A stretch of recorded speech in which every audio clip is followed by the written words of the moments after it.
Hello everyone, welcome to RV Sirs English.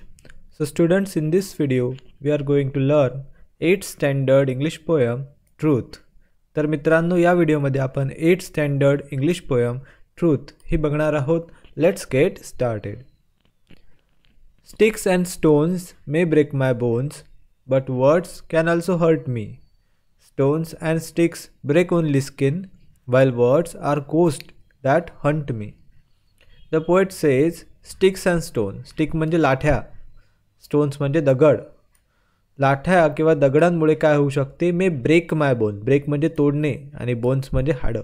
माझे हाडं मोडू शकतात. कोणी जर मला लाठ्यांनी दगडांनी मारलं तर त्यामुळे माझे हाडं मोडू शकतात, म्हणजे मला फिजिकल इंजुरी होऊ शकते. But words can also hurt me. पण शब्दसुद्धा मला दुखावू शकतात, मला तकलीफ देऊ शकतात, असं पोएट म्हणतात. Stones and stick break only skin. काडीमुळे किंवा दगडांमुळे काय होईल? फक्त माझी स्किन म्हणजे मला फिजिकल इंजुरी होईल, माझी स्किन ब्रेक होईल. While words are ghost that haunt me. पण शब्द म्हणजे वर्ड्स हे असे गोस्ट आहेत. गोस्ट म्हणजे असे भूत आहेत. दॅट हंट मी, जे मला पछाडून सोडतात. हंट म्हणजे trouble, worry again and again. म्हणजे शब्दांमुळे मला खूप त्रास होतो आणि शब्द मला इमोशनली डॅमेज करायचं काम करतात. बरेच दिवसापर्यंत ते एखाद्या भूताप्रमाणे मला पछाडून सोडतात. म्हणजे फिजिकल इंजुरी झाली तर ती काही दिवसात बसूनसुद्धा जाते, हील होते. बट शब्दांमुळे जे आपल्या मनाला आघात होतात ते भूतांप्रमाणे आपल्याला बरेच दिवसपर्यंत छळतात.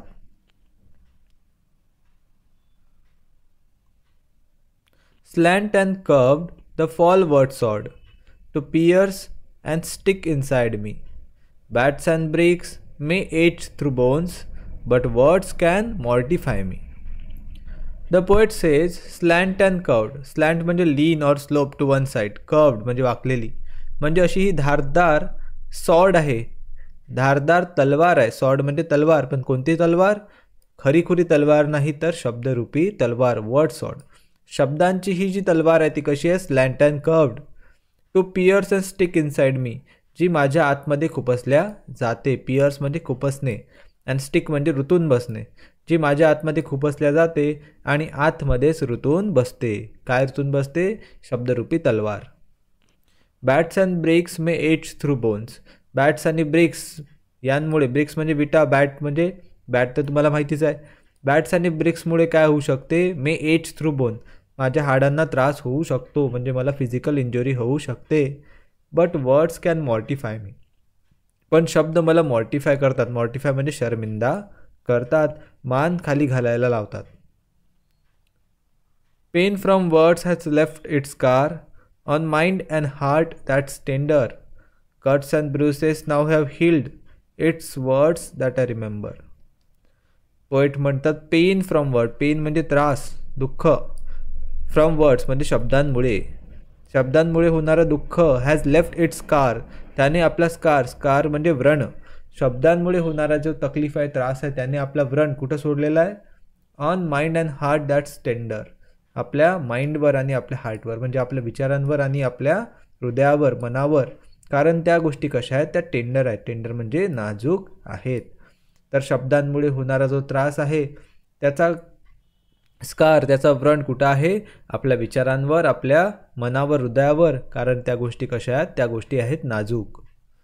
Cuts and bruises now have healed. Cuts आणि ब्रुसेस म्हणजे जखमा ज्या आहेत. ब्रुसेस म्हणजे सुद्धा जखम. जखमा ज्या आहेत त्या केव्हाच्या बऱ्या झालेल्या आहेत. हिल्ड म्हणजे बऱ्या होणे. जखमा तर केव्हाच्या बऱ्या झालेल्या आहेत. It's words that I remember. पण जे शब्द आहेत ते मला अजूनही आठवतात, त्यांनी माझा पिच्छा सोडलेला नाही. अशा प्रकारे शब्द कशा प्रकारे आपल्याला त्रास देऊ शकतात हे पोएटने खूप सुंदर पद्धतीने आपल्याला पोएममधून समजावून सांगितलेलं आहे. त्यामुळे कधीही कुणाशी बोलताना नेहमी आपण विचारपूर्वक बोललं पाहिजे. बॅरी वेड यांनी लिहिलेली अतिशय सुंदर अशी ही पोएम आहे. आय होप सर्वांना पोएम खूप चांगल्या प्रकारे समजली असणार. समजली असल्यास नक्की व्हिडिओला लाईक करा, मित्रांबरोबर शेअर करा. नवीन असाल तर सबस्क्राईब करायला विसरू नका. I will see you in another video. Till then, take care. Goodbye.